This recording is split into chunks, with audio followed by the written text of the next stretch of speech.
Belki bizi tahttan indirebilirsiniz. Lakin yok edemezsiniz.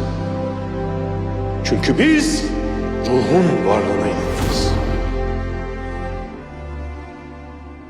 Gömüldüğümüz yerde yok olmayız. Yeniden doğarız. Bazen diyorum ki, keşke şehadet kuşuyla biz gitseydik. Harp meydanında Allah yolunda kılıç sallayanlardan olsaydık. Harp meydanının tozunu yutsaydık. O toz öyle bir toz ki paşa.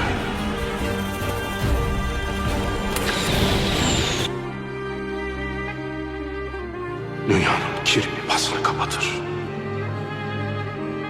Sonra da kabir toprağıyla buluşur. La galibe illallah. Tarihler seni anlattığında herkes sana hak verecek koca sultan.